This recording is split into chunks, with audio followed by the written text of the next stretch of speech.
Welcome along to NUFC Matters with me, Steve Wraith. I've got Peter Hooton with us from the farm. How are you, Peter? I'm okay, from sunny Liverpool. Good to see you, mate. Good to see you. And it's 30 years, probably not far off to the day, since I did my very first interview for the Mighty Quinn fanzine, and I came all the way down to Liverpool with my girlfriend at the time. I interviewed you in a bar in Liverpool. I don't think it was too far off Matthew Street, actually. So it's our anniversary, 30 years since my very first interview. That's when you had. That's when you had a lot of hair, wasn't it? Well, I've just reversed it from my head onto my chin, mate. So, but good times. And I mean, what dragged us down there was essentially because the farm are one of my favourite bands, and I came down to interview you as the lead singer. But you were also a bit of an inspiration on the fanzine front. You basically started what I would say is the first fanzine that was ever brought out by football fans. The End. Yeah. Tell us a little bit about that. I don't think it was regarded as a football fanzine, but it's become regarded since as a football fanzine. But really, we were just making observations of what it was like going to the match in those days, and it was really, we were just attacking everything. We attacked every sacred cow, that Liverpool had ever had, and we upset quite a few people, but we picked our targets really. We certainly upset a lot of local DJs. We upset a lot of local personalities, but we were just happy that they even knew about the fanzine, so it got sold in record shops at football matches, but we were aiming for Liverpool and Everton fans, so it was a cross-section which would be unthinkable now, really in the modern era. But we were aiming for the types who went to away matches, of the football fashion, terrace fashion. But we also had a very, if you remember, it was impenetrable really, the language, some of the language, and everything that was regarded as fashionable in the mainstream, we would regard as unfashionable, So it was really, we were confusing everyone. So even if something was popular in Liverpool and was really fashionable, we'd put it in the out column. We had an ins and outs column. That ins and outs column was designed because of magazines like The Face, who were always saying what was going to be next year's in things or whatever. So it was a piss take on that, really. Yeah. No, I mean, great. It was a bit of an inspiration. I remember that, and there was a football fanzine that the Bournemouth fans did, not the 8502, I think it was called. And I bumped into those lads at a match. It was an infamous game, actually, Newcastle against Bournemouth in the FA Cup, where it should never have kicked off in the first place. It was a foggy day. Newcastle typically played it till half time, when they could then abandon it and keep all the money. And I met those lads, and it was magazines like The End, which managed to find its way to Newcastle, which inspired me to do what I ended up doing. So well, that's great to hear, because I mean, a lot of it also. Someone was on, Terry Farley, the DJ from London, who ended up remixing a lot of the farm stuff. He started Boys Own in London. Yeah. And he said on the radio recently, he just said, we ripped everything off. We ripped everything off from cover to cover. And to hear him say that is really good, because we knew we'd been influenced, but we actually said it on the radio that we encouraged, the idea was to encourage people, the working class people, really to write. Mm-hmm. And it was massive in Her Majesty's institutions, The End. It was passed around prisons like it was like pornography or something. It was crazy, but people started to write and express themselves, and people were writing into us saying, I've never put pen to paper, but reading The End, it encouraged me to do that, and there was poems coming in from people doing life, but it was really, we didn't set it out to do that, but it just showed you that it meant something to people, and it encouraged people who'd never really written before to express themselves. Now every Tom, Dick and Harry is on Twitter and Facebook, aren't they, coming up with all sorts. But in those days, it was exceptional, really, I think. It was exceptional for people to write the thoughts down on paper, No, it was, mate, as well. You touched on the fashion there as well. And I mean, the casual movement, I suppose, and I know this is something that's close to your heart. It probably, I know there's a lot of arguments about it online, but I always say that it did probably start off in Liverpool. Probably. So I'm keeping my Newcastle viewers happy. But I don't think, you know, I don't want to get into who started what, who started where, but I think we never called it casual. Yeah. That's the one thing that when you see articles about casuals, it was the first time we ever heard the word casual was Aberdeen Casuals. Mm-hmm. And I think in the book by one of their fans says that they played Liverpool in 1979, 1980, I think it was. And they saw all these lads with cagoos on and effeminate haircuts, the wedge. And they just thought it was a fantastic look. And it is a fantastic look because people have carried on using it throughout the ages, haven't they, really? The last 30, 40 years. And it was that look that was changing so often, and it's being bastardised a bit now because I think casuals are more associated with right-wing politics now. But at the time when it was happening in the Northwest, Liverpool and Manchester, it was a grassroots thing, and it was apolitical. There was no politics to it, you know. It was like a continuation, I think, of the mods in the 60s, you know, the working class dressing up and looking smart and saying, you know, we might not have much, but we've got to get the best club ever, you know. And I think there was that expression, you know. I think it only became universally popular when the Face magazine and things like that started covering it. That was about 82, 83. But it'd already been around in Liverpool and Manchester for a few years before that. Now, I'm not going to say I wouldn't be an expert on Newcastle, so I don't know when the first Scallies or casuals came into Newcastle, but I'm sure, you know, it was probably in the late 70s, you know. I mean, Borough, I was aware of Borough fans dressing a bit like Liverpool, you know. The first time we ever noticed it in London was in 1982, because up until 79, 80, 81, most London teams still look like madness, you know, donkey jackets or flying jackets and all that. Now, I'm not saying people didn't dress like with cagoules and training shoes and straight jeans in London, but I don't think they went to the football matches. In fact, Terry Farley, the DJ, who was Boys Own, said, we used to shout abuse at Liverpool fans and Everton fans. Soul boys, because it was like the style council look for it. It was people who went to nightclubs, but not necessarily went to football. So it was the first time I didn't know why they were shouting. I remember going to Tottenham in the early 80s and they were all screaming soul boys as if it was an abusive term. We were thinking, what are they on about? We didn't know until Terry Farley told me that. A few years later, that was the soul boy look of the fringe and like a cricket jumper maybe, or, you know, a pair of jeans and a pair of training shoes. And they were the soul boys who went to clubs in London, but they didn't necessarily go to football.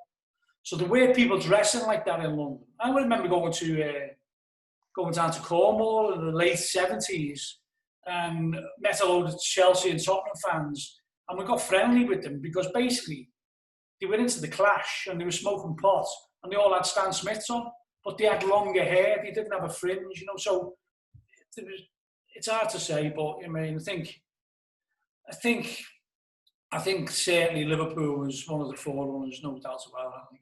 Newcastle's casual scene probably started around the days of the NME, the Newcastle Mainline Express, because I think it was probably the first group of, you know, casuals, football hooligans who had a uniform. You know, they had the Pringle jumpers, they had the tight jeans and trainers, and you know, they basically had a membership as well. They basically took fees. You know, they took a quid a man each home game, and somebody was down as a secretary, and anyone who got lifted at the games, or anyone who had, you know, expenses, essentially got, you know, the court cases were paid for, solicitors were paid for. So I mean, we did that. You know, did a lot of research when we wrote it. But you're right. Certainly wouldn't have worn Newcastle shirts, would they? No, definitely not. I mean, before that, you're talking the Jimmy Bradford days, of course, who's Jimmy Nail, who used to wear the donkey jacket and the kilt and the DMs. Do you know what I mean? But it's certainly developed over the years now, and you know, a lot of people seem to wear Stone Island in particular. You know, it's still you still see that really on the terraces. It still seems to be. I don't tend to wear Stone Island because of its association. You know, but certainly, you know, it's hard to say. I think, you know, I was never really into labels. You know, of obvious labels. You know, so we were always looking around for cord shoes, suede shoes. You know. Things that didn't have a particular label, but that was just me personally, you know. So I never really, if everyone had Adidas on, trim straps in Liverpool, I'd wear suede boots, you know. It was like, that was the way it was. I didn't really want to be part of the crowd, you know, but that's probably a bit of elitism, snobbish attitude. I don't know, you know. No, I think it's good not to follow the crowd, not to be a sheep, to be, you know, somebody who's a bit of a leader, really, like, which is good. Let's talk about the music. The Farm is obviously how I, you know, got to know you, really. And I mean, I think the unique part about the Farm, I always felt, was that they were so approachable, you and the lads.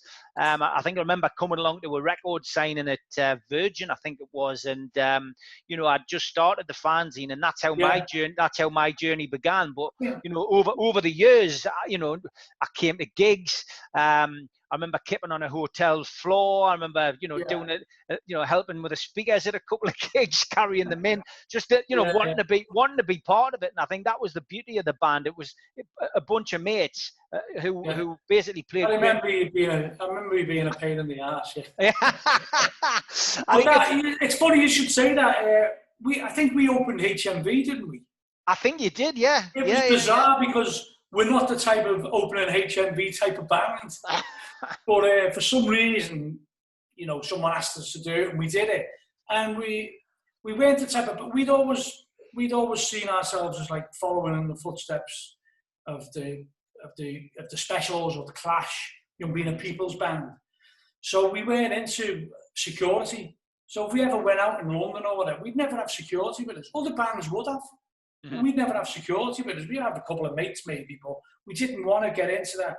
But I remember being at HMV and turning up outside, and there's a bit of a crowd there, and the bouncers or the security firm who were hired to sort of like did a cordon for us to go through, and that's the only time where people are trying to grab you and get it. And it was just an insight into what it must have been like for, you know, for groups in the past who have security all the time. Because if you put up that barrier, people want to party you. Do you know what I mean? Yeah. Whereas if you like the Clash or whatever, they were trying to bunk people into the dressing room. You're one of us. So there's a different mentality there. You know, we were, you know, now you have people who were influencers, don't you, on social media and that. But we were all, so out of all our years in the Farm, that was the only time we had people trying to grab us, you know, and like the security would get away, you know, and it was like, it was bizarre because we weren't that type of band, you know. Yeah. How did the band start? We just started, I just turned up one day to my mate's pub, and it was, the singer hadn't turned up, or they didn't have a singer, so I said, I'll have a go. So it was never any grand designs. I've been in a band at school where I played bass, and we thought we were like a punk band, but we weren't really, you know. We just had songs about the teachers, you know, taking the piss out of the teachers. But I always thought I want to get to a position where I want to have a go at being in a band at one stage. But I never went around looking to be in a band. Because I stayed in my mate's pub, the next day I woke up, and I said, what's that noise? And the pub had shut between 2 and 5 on a Sunday. I said, oh, that's my brother's band rehearsing. And I said, oh, let's go and listen to it. So I went to listen to it, and I said, well, you know, it sounds okay, but where's your singer? I said, oh, we haven't got one, or he hasn't turned up. I can't remember which one it was, you know. He said, oh, I'll have a go. And so I had to go at singing, and then none of those original people in that room are still in the band. It was just that was a band who started then. They recruited another few people. A couple of the people in the room didn't like my voice. They were trogs, they had long hair, and they seen me as, I did the end in those days, so they saw me as like a bit of a scally type, and they didn't like my image or whatever.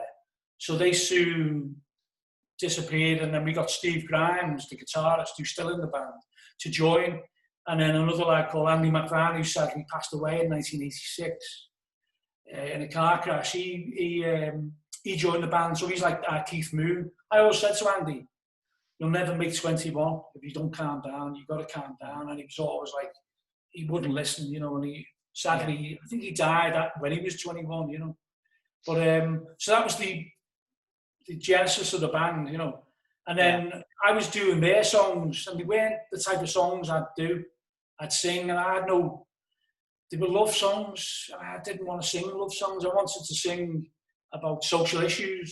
So I started bringing in lyrics and saying, here's some lyrics. And the first song we did in the studio was called Violent Playground. And it was a film called Violent Playground in the 50s set in Liverpool. But I just thought it was a great analogy for the 80s as well. So that's how I started writing. And in the end, ended up becoming the main lyricist for the band. Did you find it easy to write once once you got the band together, and putting social issues is there's always something going on. Life's constantly changing. Was it easy to write lyrics? I was put off writing when I was in school. I'd done something when I was 13, 14, and because I was in the football team and loved football and music and that, you weren't supposed to be putting your ideas on paper, but the English teacher said, write something down and write some poetry or something creative, right? So I wrote a bit of a poem, and it's an early idea for a song, really. It wasn't a song, it was just a poem. But then the teacher, because I'd refused to run for him, it's like Loneliness of the Long Loneliness of the Long Distance Runner, that brilliant film where he was the best runner, and I was one of the best runners in the school, you see, but I wanted to play football. And there was a big battle between the fellow who run the cross-country team and the fellow who run the footy team. And I wanted to play football, but he wanted me in his cross-country team. And in the end, the teacher from the footy team was allowed, he was saying, "What, you better do cross-country, he wants you in the cross-country team." I said, "I don't want to do cross-country, I want to play football."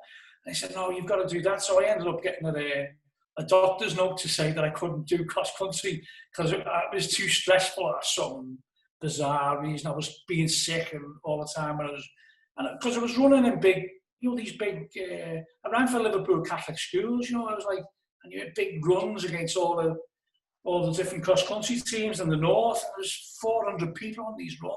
I hated them, because I didn't want to run. I wanted to be playing football, Yeah. So he fell out with me over that, and he was pretty bitter. So when I'd written this poem, he read it out to the class on purpose, and everyone was laughing. Who's always doing poetry? It was like become a big joke. And so it put me off writing probably for 7 or 8 years. It wasn't until John Lennon got shot that I started writing again. I think it was the trauma of someone like that getting shot, and you're thinking this, violence is going to end now because he was a man who stood for peace, and I just wanted to express myself. So for many years, that English teacher had put me off, and in a way, the end was the antidote to him getting people to write, rather than putting people off from writing, So I started writing, but they weren't songs as such. They were just ideas, Yeah, you got involved with Suggs, didn't you? He came on board, to help the band, I suppose. Tell us how he got involved and what was his role. We met him at the Oxford Road Show. We did something called the Oxford Road Show, which was a show on a Friday night on BBC Two, I think it was on. But we were chosen because we'd done a Peel session. We'd done a John Peel session. When you did a John Peel session, you thought you made it, Yeah. And then it was great for keeping you going for finances because they give you musician union rates. So there were 6 in the band, so we got a few £100 in to keep us going, which was great. Peel, this Peter Powell, I think his name was, the DJ. Yeah. And he ended up being a manager of Schofield and people like that. But at the time, he was a radio DJ. But he was also given the Oxford Road Show on a Friday night. And he started to do sessions a bit like Peel. But he was a bit, more mainstream. So we must have asked Pierre, have you got any groups you recommend do a bit more poppy rather than, you know, your usual dark stuff? So we must have recommended us. So we did a session for the Oxford Road show, but also unsigned band on the show, you know, and we met Suggs on the show. I think, in a way, I think the family minded Suggs there was a bit of madness about us because we look like the last gang in town, you know. And I've spoken to Sean Ryder since doing an interview, and Sean Ryder said he saw the farm on the Oxford Road show. It just shows you, he never mentioned that ever in the 90s to us, but he's mentioned it since. He went, I seen you on the Oxford Road show with your cagoons and your tweed jackets on. I thought, that's it. That's what, you know. And I think he's saying that the Mondays were in their infancy then, but we gave them, because we were on the telly, a group that looked like that from the street. But record companies didn't understand it. No. Because at the time, you had the Smiths, you had Kaji Gugu, you had Frankie Goes to Hollywood. Everyone had a theatrical image. And we'd be playing for a record company who'd heard our tracks on the BBC, on John Peel or Peter Powell show, you know. And they said, where's your image? You know, we'd have cord jackets on, tweed jackets, cagoule. So it was like a 60s image almost, you know, really. This is the image, what are you on about? So, yeah, you can't go on stage like that. We do. He couldn't understand it. It took till Oasis, really, which was 10 years, 12 years later, in 94 to 96. So, yeah, it was 10 years before. So this was about 84, 86. So it took to Oasis that record companies really understood it, you know. Now, every band in the world has got a cagoule on stage, haven't they? And, you know, it's just... But at the time, it was like, what's going on? You know, this isn't an image. Get something, you know, get some flowers in your hair or whatever. 1990 was a great year for football. You know, Gaza, the Tears in Turin, you know, just came so close to obviously emulating the boys of '66. But for the Farm, it was a great year, and I think it's when you really, you know, became household names with 2 top 10 hits, and the groovy train first and foremost, and then All Together Now. I mean, those two songs are blinding, and they still get played to this day. You know. It must be very proud for you to still hear them on the radio when they come on.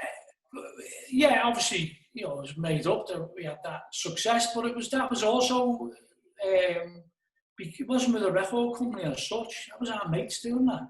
We set up a label, and Suggs was helping out in management, and Kevin Sampson he was our manager, but he was working for Channel 4 at the time, you know. He was helping youth commission editor for Channel 4. So we approached him and said, look, I know this lad who's willing to put money into the band. And it was all steeped in mystery, but basically it was the Little Woods Foundation, you know, the Little Woods Pools Company. Yeah. One of the grandsons of them. And he said to me one day in 1989, he used to come to gigs, why aren't the Farm successful, Peter? And I just said, economics. We can't afford proper equipment, can't get into a proper studio, can't afford pluggers, can't afford press, can't afford to do a good video. And he said, I'll lend you the money in that. You know, so that's how it all started. Then we told Suggs, we had been in touch with it for a few years. Suggs had helped us out in the Liquidator studio in Caledonian Road in London, his studio, and he'd let us stay there for 2 weeks and record, and he was producing Hearts and Minds, which was out in the mid-80s. So he'd actually been different class to us, you know. And he was always saying, whatever you do, Peter, don't involve your mates in a record label or whatever. And obviously the first thing we did was involve people that we knew, you know. So we weren't really signed to a label, so that the very fact that we had the #1 album on Pinnacle was the distribution company, and our own label was unbelievable. It hasn't been given the credit it deserves, really, because all these other labels like the Mondays from Factory and Creation, Primal Scream, they were all really major labels getting distributed by a major company.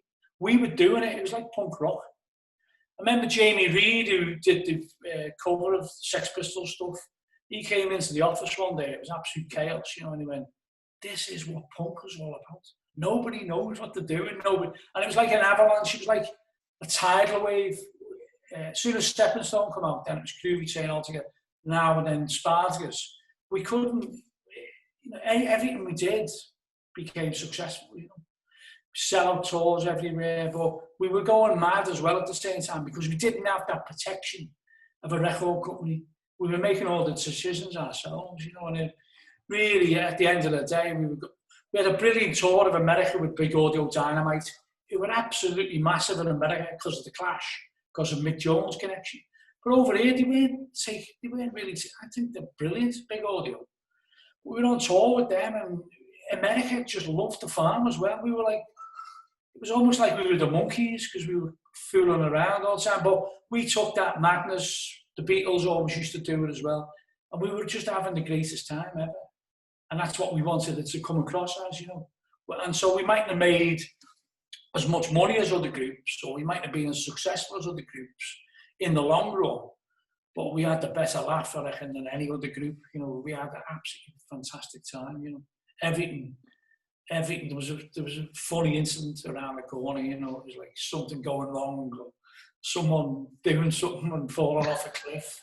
He fell off a cliff in San Francisco, and just craziness followed us around, Yeah, good stuff though, and good times, and a great time for music. You mentioned the Mondays, but from that, we ended up with so many great bands, so many great memories. The Stone Roses, part of that, and some of the ones you forget, like Carter, and the Lars, Flowered Up, They were the craziest band I've ever met, and sadly, two of the brothers, the Marr brothers, are dead now.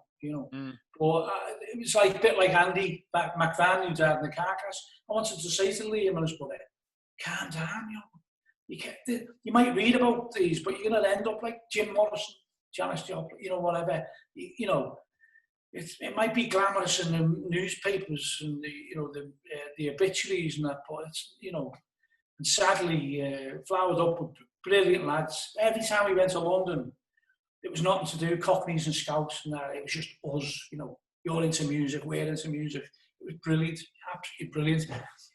And Suggs was, we went round to the flats quite a lot. They lived in a place called Somerstown, which, if you know, was just behind Euston Station. Yeah. You might know you're King's Cross, aren't you, Newcastle? But it's just a little mad estate by Euston Station. And that's where they did the videos, and Barry Moon cut with the flower around his neck and all that. And Weekender, to this day, for me, is one of the greatest tracks to come out of that period. Weekender. And it was produced by a fellow who'd been in deaf school by Suggs' mate, And it was a fantastic record, Well, you did hit number one. Clive Langer, the producer. Sorry, Clive Langer was the producer, right, okay. You did manage to hit number one with the Justice Collective, not with the Farm, but I mean, tell us a little bit about that, because that was really good. Spartacus was number one as an album. Yeah, it's more really than a single, but altogether now everyone thinks it was number one, but it wasn't, because we were a major company. Andy MacDonald from Goldis come in when he heard it getting recorded and said, that's a number one Christmas single. He said, and if you sign now, I'll give you X amount of money. And it was, a lot of money. And we went, nah, you're all right, Andy. Because we were with our mates, so we did Spartacus as well, which was successful. But the one that gave me probably the most pleasure was the Justice Collective, because it was around about the time of, we'd done the Justice Tonight tour with Mick Jones and Pete Wiley, and and you've got to remember, this was before the Hillsborough Independent Panel report came out. So the narrative was still, they killed their own fans, and, Scousers moaning again and all that. We knew, because I was there on the day, I was at Hillsborough, we knew what had gone on, We knew the way football fans were treated in the 80s, because we'd been to matches, I wrote something for The Guardian about 10 years after Hillsborough, because I couldn't come to terms with it for many years, really. I couldn't speak about it, It's such a traumatic incident. Yeah. And I wrote in The Guardian about it, about Liverpool heroes on that day. And they were heroes, and they were heroes, and I wasn't one of them. I ended up on the pitch. But the people who broke down the advertising hoardings and instigated the recovery operation. As Justice Taylor said, the reaction was absolutely magnificent. They took over the rescue operation when the police froze or didn't communicate because the walkie-talkies weren't working, you know. Yeah. So Liverpool fans were heroes on that day, but the narrative had been, through various newspapers that I won't mention, had been a pack of lies, you know, and it was the black operations from the South Yorkshire Police telling people what had gone on, which hadn't gone on. There's not one shred of evidence for any of those accusations, and that came out in the inquest a couple of years after. But in 2012, the independent panel report came out, and that's when everyone realised what had actually gone on. You know, Liverpool fans knew, and some campaigners knew. So when we took that Justice Tonight tour out with Mick Jones, the number of groups that got involved, they must have read into it. The Stone Roses, James Dean Bradfield from Manic Street Preachers, we had Richard Hawley, we had John from Reverend the Makers, Primal Scream in London, Las Vegas in Glasgow. So everywhere we went, Mick Jones was like the Pied Piper. You know, if Mick Jones was saying, everywhere we went, he was, you know what he was saying? Joe Strummer's with us. You know, it's pretty emotional now, you know, when you think, yeah, someone was my hero, you know. And he went, Joe would want us to do this. Everywhere we go, Joe's with us, you know. And it was a way of maybe Mick reconciling because he'd fell out and he'd been sacked from the Clash. And it was a way, you know, there was a lot of emotional stuff going on, but it was absolutely magnificent.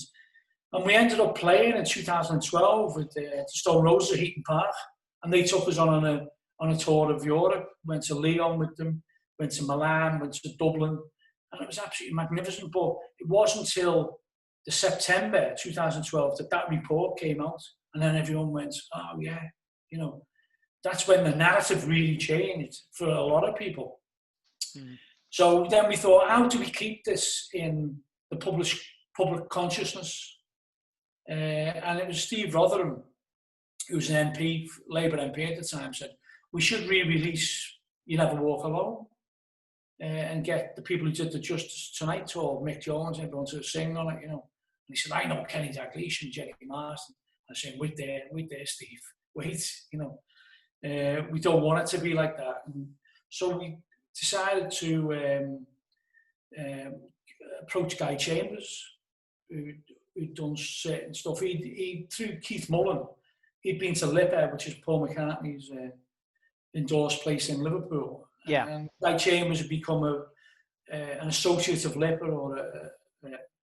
So Guy Chambers had been in touch with Keith, said, anything you ever want me to do in the future at Lipper, get in touch. So Keith texted him, said, would you get involved in this, doing this Justice Collective? And he went, yeah. As soon as he got involved, we let him deal with it, you know, because he just opened the door for everyone, you know, really, because he had everyone in his phone book, you know. We got in touch with some people who'd been on the original tour, like Mick Jones and John Power from Cast, John McClure, Paul Heaton, you know, people like that, who were our mates. But then Guy took it into a different realm with Paloma Faith and Rebecca Ferguson and other people, you know. So it was a different thing, but we wanted to keep it. I wanted it to be the last thing before the Queen's speech was the Justice Collective, that Hillsborough and the truth of Hillsborough was in the public consciousness. You know? And fantastic. Yeah, it was a very emotional period, but not everyone, I wouldn't say everyone, we had a lot of Twitter abuse of people because of various certain people had allegedly done something with the Sun newspaper, you know, and the Sun's boycotted in Liverpool. So there were certain people who were like, not wishing me a happy Christmas anyway, let's put it down on Twitter.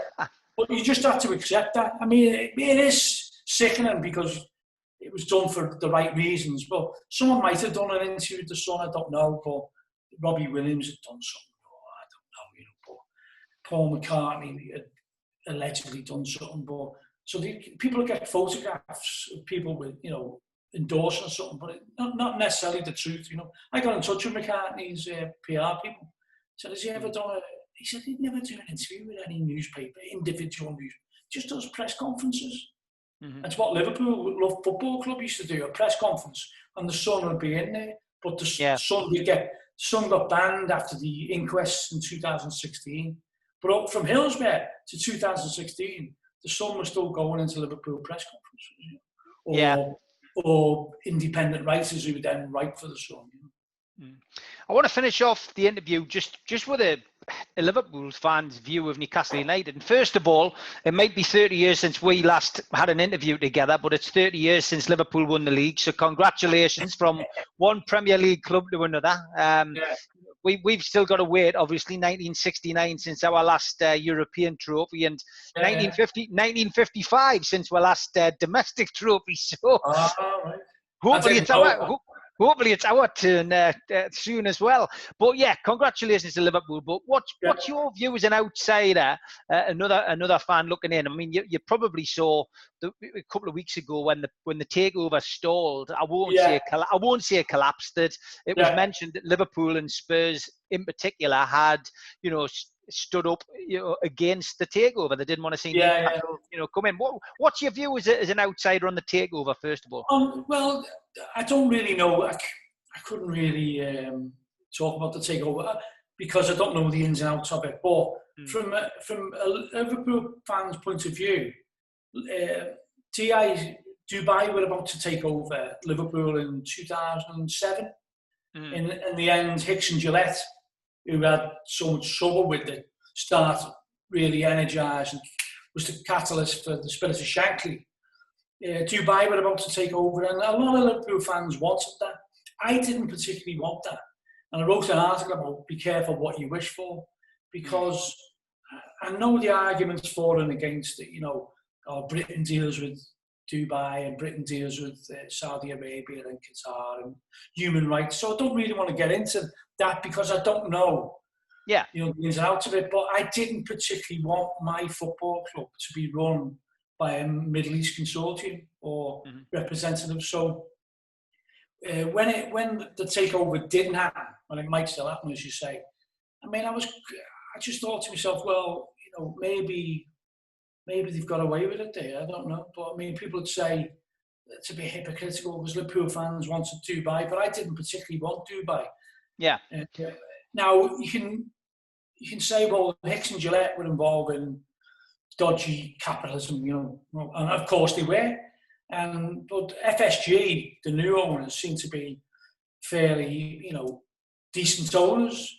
But they might have shares which are dealing in arms. I don't know. No one's gone through with it at the time. But honestly, I know what Newcastle fans want. They want success. And they think, look at Man City. We could be Man City. But, you talk to a lot of older Man City fans who would like to go back to the old days, if you know what I mean. Yeah. It's okay for them to say that because they've won a lot recently. But I don't know. I think for me personally,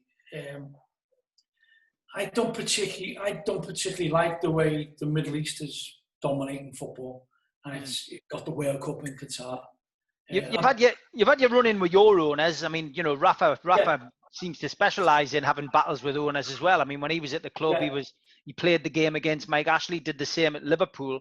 Newcastle fans obviously want Ashley out. Ashley's willing to sell the club. But our fans always seem to get disunited. We never seem to be united under one banner. And does that stick to Liverpool fans were totally disunited.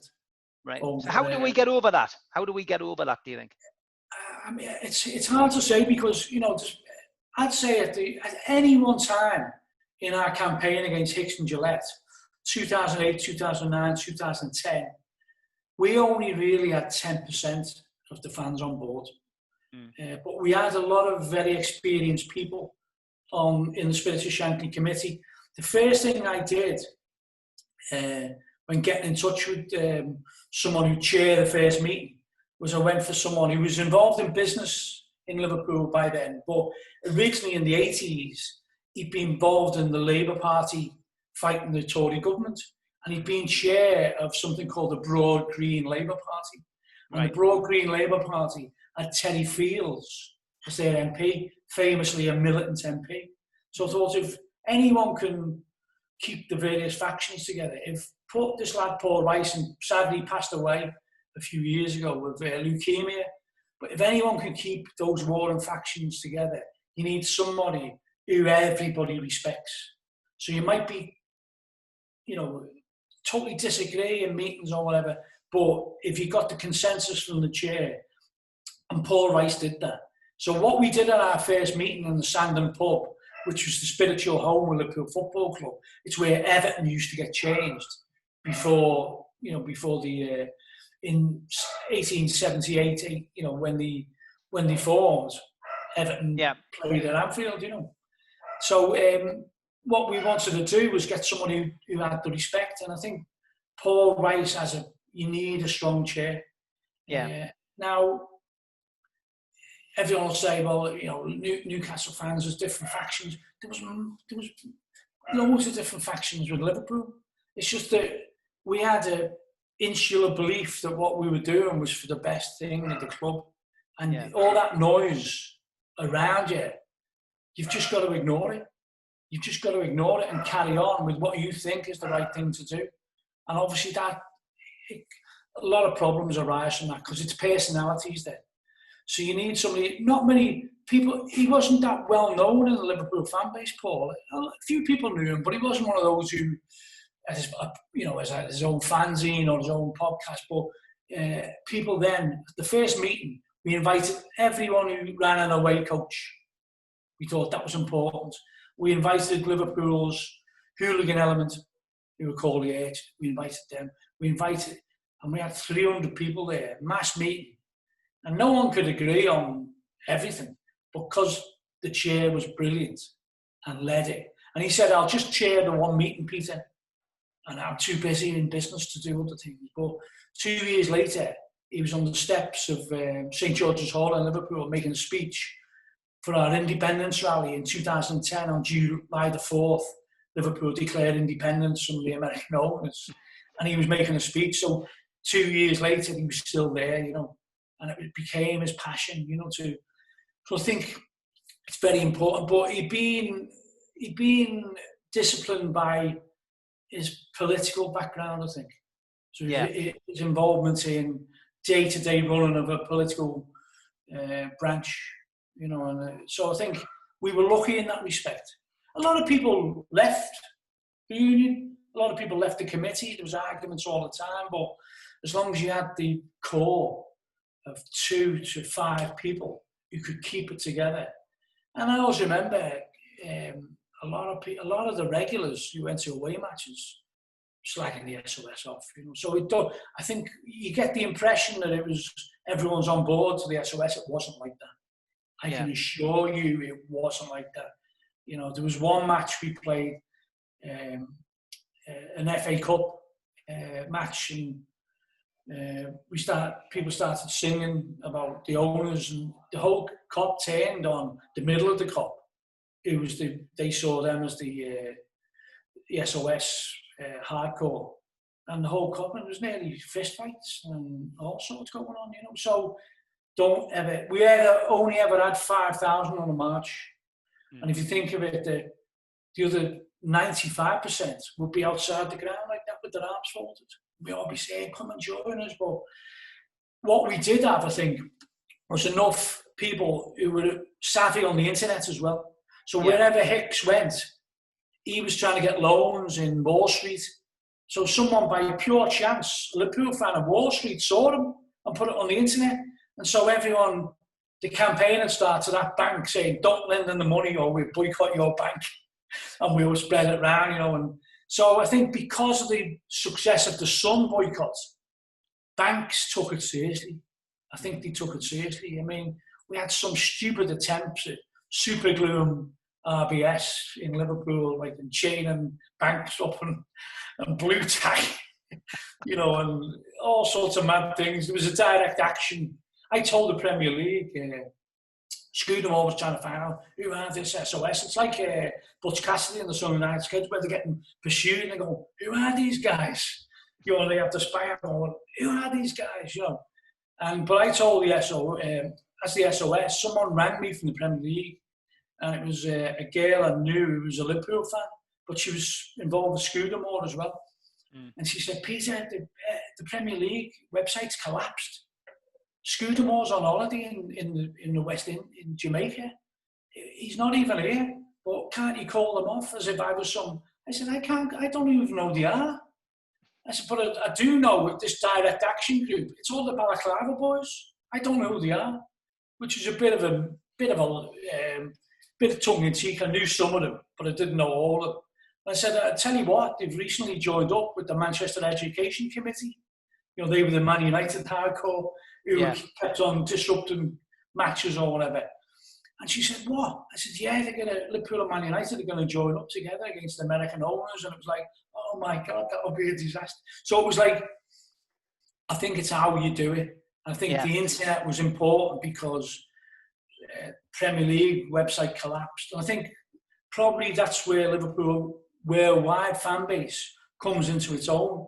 And a lot of people get very upset about the Liverpool family, because there's so many of them out there, which I think in some respects was an advantage there. Sometimes when you see it now, and it's transfer speculation and people even doubting Klopp, you know, and it's madness, you know, but that's the power of the internet. But I think, unfortunately, Newcastle haven't got that worldwide fan base to bring the website down. I don't know if you've even tried it. We did. I mean, there was a unique thing that somebody did. I mean, a bit like you don't like to mention the name of the newspaper. I don't like to mention the name of the sports retail company that Mike Ashley owns. I won't shop in there in solidarity, by the way. Good lad. So some Newcastle fan basically set up a web domain which looked very similar to his sports company, and then just redirected everything to that. But basically put a link onto JD Sports, DW Sports, everywhere where you could go and buy gear that he sells in his shop, and he redirected it. And I tell you what, that created a massive storm. And you know, that kind of thing works. Guerrilla tactics. Yeah, in many ways, those guerrilla tactics are even more important than the mass marches, and you know, because they can ignore a march, can't they? It's noise outside the ground. But when Hicks was trying to get this money, and in the end they couldn't lend the money because no banks were willing to take that risk, because they said, look, who are these Liverpool fans? You know, they've had this boycott on the sun and it's worked for 25 years. So they really did take it seriously. So they couldn't lend any more money. Yeah. So then they brought Broughton in.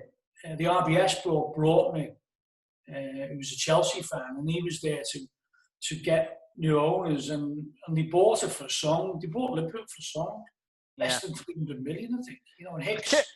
A tip to any Newcastle fans planning a march: don't dress as a vicar, because you just get years of abuse. Look, conscious of this. You know, we Liverpool fans never used to march, and we broke the mould, really. People used to say, oh, that's what Newcastle fans do. That's what they used to say. I'm not making that up. That's what Newcastle fans do. We're not Newcastle. You know, people saw themselves as more successful, and you know, that's what Newcastle fans do, protesting all the time. But in a way, we said, no, we've got to do that. Sometimes you need that catalyst. You need that. And in a way, looking back at some of them marches, 5,000 people with the banners, they were unbelievable marches. They were biblical in many respects, you know. But we only ever had 5,000 people after the match in the stadium. 5,000. The other 40 had gone home. You know, 95% had gone home. You can't find anyone now who said they weren't behind the campaign. You know, it's like the Beatles in the cabin. You know, you can't find anyone of that age group who didn't go and see them. But you can't find anyone now. But at the time, I tell you, there was a lot of, you know, resistance. And I think it's picking your fights. We tried the walk. We did the walk out on 77 over ticket prices. That wasn't the SOS. That was another group called Spine Cop 1906, who do all the flags in the cop. Yeah. And they decided that should be done, but we just put our machinery behind it, you know, like our campaign. And even on the day, we didn't know how many had walked out on 77. We were beating Sunderland at the time, 2-0. Good lad. And the whistle went at 77 to walk out. We thought, if we get a few thousand, we'd be happy. In the end, about 15,000 people walked out. You know, a third of the ground at the time. And it caused ructions, it caused mayhem, and it was all over the press, all over the radio stations. It was an unbelievable reaction, but even on the morning of that, we had no idea. People would have said, don't go in the game, boycott the game, but we thought, we can't. We're not going to get that. 90% of the people want to go in. You can't get that. But 2-0 up, 77, we might be able to have a chance. And that's what we did, the walkout. And it sent ructions through the football world, really. And then the Premier League capped the prices of the away tickets for £30 soon after that. Mm-hmm. I don't think that's a coincidence. Definitely not, mate. I could speak to you all day on that, and I'm sure that some of our Newcastle fans who are involved in that kind of stuff will listen to you and possibly take a little bit of advice on how to do things. But yeah, fingers crossed that things go well for both teams next season. Yeah, I think it's hard to give advice because different clubs, different situations. Yeah. But I'd say for me, we're Spirit of Shankly are the trust. We are the Liverpool supporters trust. I think that's the way to go because they're the ones recognised by the government. They're the ones recognised by the FSA, football supporters. And they're the ones recognised by the Premier League. So that's finding that balance in it between the trust and the trust and the direct action. Exactly, yeah. That's it. And it's just finding the right figure. The right figureheads is the key, and that's what I've taken out of what you said. I think it is, yeah. And I think I hope Newcastle. Fond memories of beating you 3-0 in the '74 Cup. But I think Scousers and Geordie. I think that's been broken a bit recently because of the songs that we get. When we go to Newcastle and sign on, we can't believe it. Newcastle singing about unemployment, and I know that's not the older generation, and it's the new Twitter generation, but it's upset a lot of our older fans who can't believe that because there was solidarity between Newcastle, or there should be solidarity between Newcastle and Liverpool, both being areas that were suffered badly in the 1980s. Yeah, don't hold it against us, mate. Where we've all got daft minorities, sadly. Yeah, well, we've got minorities as well, and we're forever. You can't stop them doing something. If they want to sing something in the pub, they're going to sing it, aren't they? Yeah. Listen, mate, it's been an absolute pleasure. 30 years on, it was just as good as the first time, mate. I'm looking forward to once this COVID buggers off, getting down there and coming down to Anfield and hopefully catching up with you and the lads at some point. And keep on doing what you're doing, mate. You're a top man. All right, thanks, Steve. Take care, mate. Don't become the figurehead. I won't, mate. Oh, Christ, there's no chance of that. See you later, mate. Exactly. The snipers everywhere. Take care, Peter. Best of. Thanks a lot.